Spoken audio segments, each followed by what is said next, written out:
आइए सुनते हैं मनु भंडारी जी की कहानी एक प्लेट सैलाब। गेलॉर्ड भी भरा हुआ है। पुरुष अपने एयर कंडीशन चैम्बर्स से थककर और औरतें अपने अपने घरों से ऊब कर मन बहलाने के लिए यहाँ आ बैठे हैं। यहाँ न गर्मी है न भन्नाता हुआ शोर। चारों ओर हल्का शीतल दूधिया आलोक फैल रहा है और विभिन्न सेंटों की मादक कॉकटेल हवा में तैर रही है। टेबलों पर से उठते हुए फुसफुसाते से स्वर संगीत में ही डूब जाते हैं। गहरा मेकअप किए डायस पे जो लड़की गा रही है उसने अपनी स्कर्ट की बेल्ट खूब कसकर बांध रखी है, जिससे उसकी पतली कमर और भी पतली दिखाई दे रही है और उसकी तुलना में छातियों का उभार कुछ और मुखर हो उठा है। एक हाथ से उसने माइक का डंडा पकड़ रखा है और जूते की टो से वे ताल दे रही है।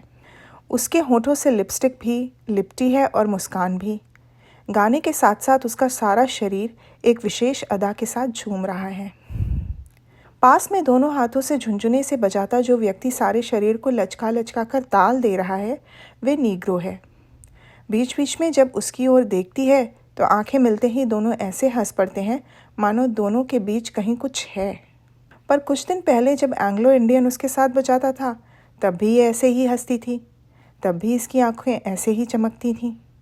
इसकी हंसी और इसकी आंखों की चमक का इसके मन के साथ कोई संबंध नहीं है, वे अलग ही चलती है। डायस की बगल वाली टेबल पे एक युवक और युवती बैठे हैं। दोनों के सामने पाइनएप्पल जूस के ग्लास रखे हैं। युवती का ग्लास आधे से अधिक खाली हो गया है, पर युवक ने शायद एक दो सिप ही लिए हैं। वे केवल स्ट्रॉ हिला रहा है। युवती दुबली और गोरी है। उसके बाल कटे हुए हैं। सामने आ जाने पर सर को झटक देकर वे उन्हें पीछे कर देती है। उसकी कलफ लगी साड़ी पर पल्ला इतना छोटा है कि कंधे से मुश्किल से 6 इंच तक नीचे आ पाया है। चोली नुमा ब्लाउज से ढकी उसकी पूरी की पूरी पीठ दिखाई दे रही है। तुम कल बाहर गई थी? युवक बहुत ही मुलायम स्वर में पूछता है। क्यों? बाएं हाथ की लंबी लंबी पतली उंगलियों से ताल देते देते ही वे पूछती है। मैंने फ़ोन किया था। अच्छा, पर किस लिए? आज मिलने की बात तो तय हो ही गई थी। यूं ही तुमसे बात करने का मन हो आया था। युवक को शायद उम्मीद थी कि उसकी बात की युवती के चेहरे पर कोई सुखद प्रतिक्रिया होगी, पर वे हल्के से हंस दी। युवक उत्तर की प्रतीक्षा में उसके चेहरे की ओर देखता रहा, पर युवती का ध्यान शायद इधर उधर के लोगों में उलझ गया था। इस पर युवक खिन्न हो गया। वे युवती के मुंह से सुनना चाह रहा था कि वे कल विपिन के साथ स्कूटर पर घूम रही थी। इस बात के जवाब में वे क्या क्या करेगा ये सब भी उसने सोच लिया था, और कल शाम से लेकर अभी युवती के आने से पहले तक उसको कई बार दोहरा भी लिया था। पर युवती की चुप्पी से सब गड़बड़ा गया। वे अब शायद समझ ही नहीं पा रहा था कि बात कैसे शुरू करे। ओ गोरा, बालकनी की ओर देखते हुए युवती के मुंह से निकला। ये सारी की सारी बालकनी किसने रिजर्व करवा ली? बालकनी की रेलिंग पर एक छोटी सी प्लास्टिक की सफ़ेद तख्ती लगी थी, जिस पर लाल अक्षरों में लिखा था रिजर्व्ड। युवक ने सर झुकाकर एक सिप लिया। मैं तुमसे कुछ बात करना चाहता हूँ। उसकी आवाज़ कुछ भारी हो आई थी, जैसे गला बैठ गया हो। युवती ने सिप लेकर अपनी आंखें युवक के चेहरे पर टिका दी। वे हल्के हल्के मुस्कुरा रही थी और युवक को उसकी मुस्कुराहट से थोड़ा कष्ट हो रहा था। देखो, मैं इस सारे बात में बहुत गंभीर हूँ, झिझकते से स्वर में वे बोला। गंभीर? युवती खिलखिला पड़ी तो उसके बाल आगे को झूलाए। सिर झटक कर उसने उन्हें पीछे किया।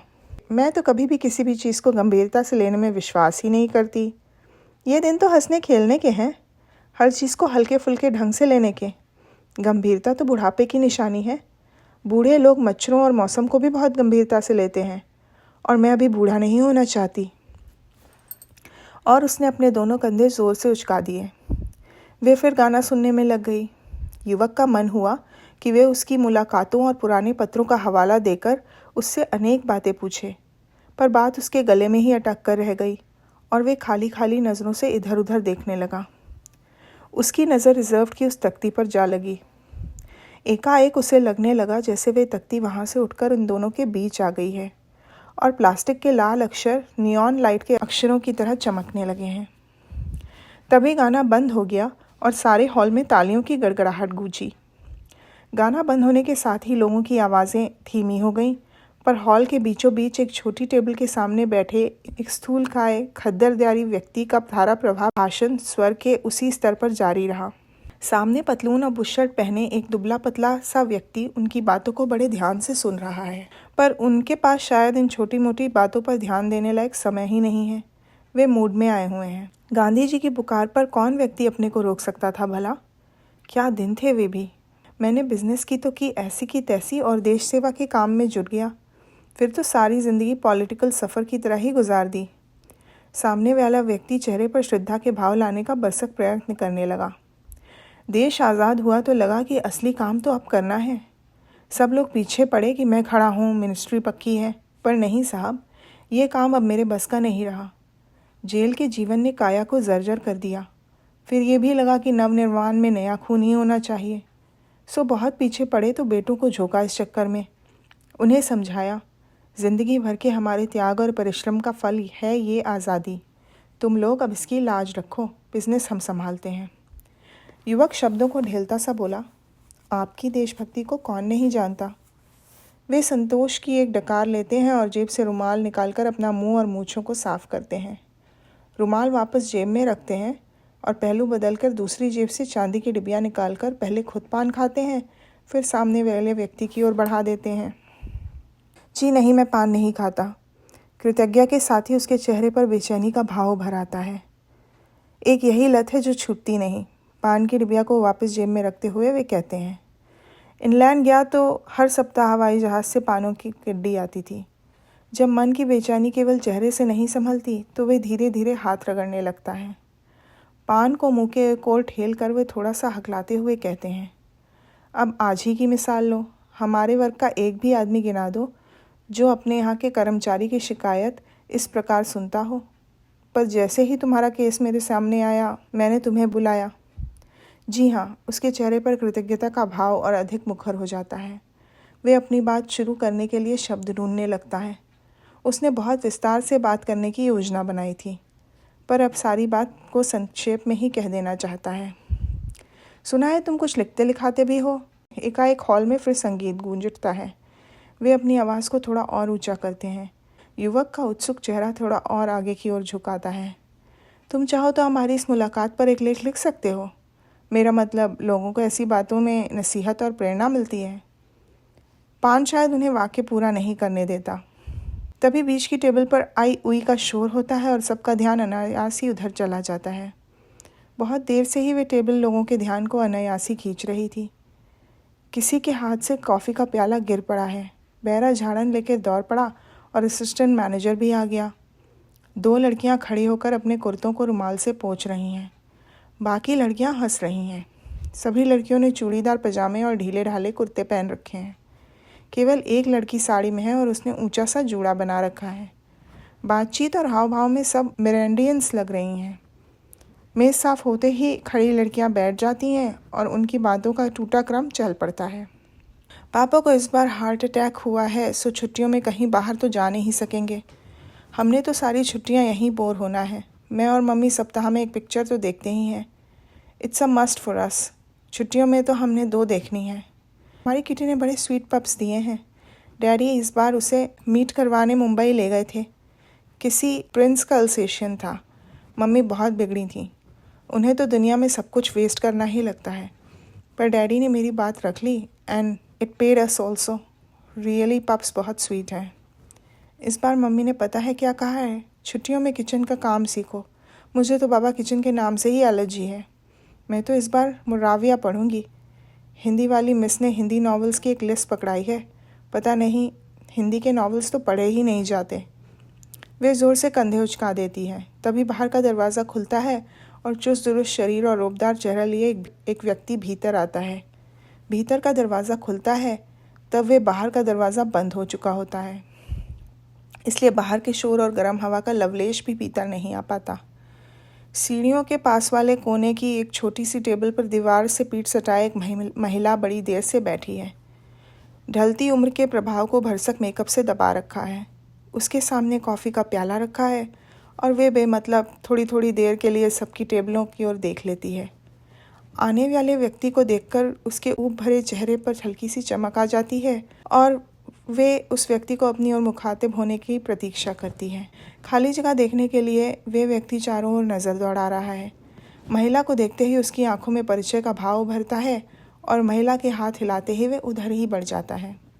हेलो, आज बड़े दिनों बाद दिखाई दी मिसेस रावत। फिर कुर्सी पर बैठने से पहले पूछता है, आप यहाँ किसी के लिए वेट तो नहीं कर रही?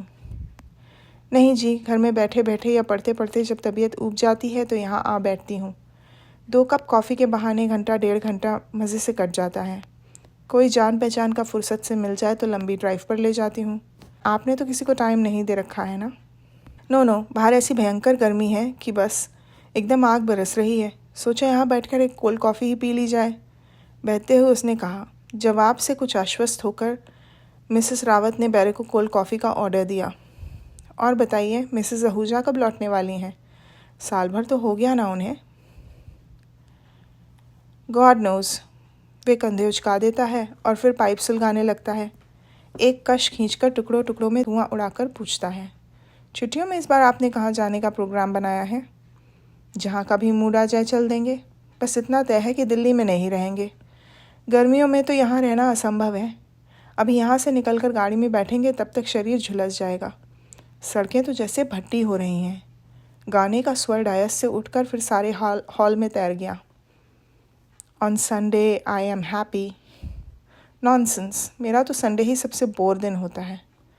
तभी संगीत की स्वर लहरियों के साय में फैले हुए भिनभिनाते से शोर को चीरता हुआ एक असंयत सा कोलाहल सारे हॉल में फैल जाता है। सबकी नज़रें दरवाजे की ओर उठ जाती हैं। विचित्र दृश्य है। बाहर और भीतर के दरवाजे एक साथ खुल गए हैं और नन्हे मुन्ने बच्चे के 2-2 4-4 के झुंड हल्ला गुल्ला करते हुए भीतर घुस रहे हैं। सड़क का एक टुकड़ा दिखाई दे रहा है जिस पे स्टेशन वैगन खड़ी है। आसपास कुछ दर्शक खड़े हैं और उसमें से बच्चे उछल उछल कर भीतर दाखिल हो रहे हैं। बॉबी इधर आजा। निधु, मेरा डब्बा लेते आना। बच्चों के शोर के साथ साथ बाहर का शोर भी भीतर आ रहा है। बच्चे टेबलों से टकराते एक दूसरे को ढकलते हुए सीढ़ियों पर जाते हैं। लकड़ी की सीढ़ियाँ कारपेट बिछा होने के बावजूद धम धम करके बज उठती हैं। हॉल की संयत शिष्टता एक झटके के साथ बिखर जाती है। लड़की गाना बंद करके मुग्ध भाव से बच्चों को देखने लगती है। सबकी बातों पर विराम चिन्ह लग जाता है और चेहरे पर एक विस्मयपूर्ण कौतुक फैल जाता है। कुछ बच्चे बालकनी की रेलिंग पर झूलते हुए से हॉल में गुब्बारे उछाल रहे हैं। कुछ गुब्बारे कारपेट पे आ गिरे हैं। कुछ कंधों पर सिरों से टकराते हुए टेबलों पर लुढ़क रहे हैं तो कुछ बच्चों की किलकारियों के साथ साथ हवा में तैर रहे हैं। नीले, पीले, हरे, गुलाबी। कुछ बच्चे ऊपर उछल उछल कर कोई नर्सरी राइम गाने लगते हैं तो लकड़ी का फर्श धम धम बज उठता है। हॉल में चलती फिल्म जैसे अचानक टूट गई हो।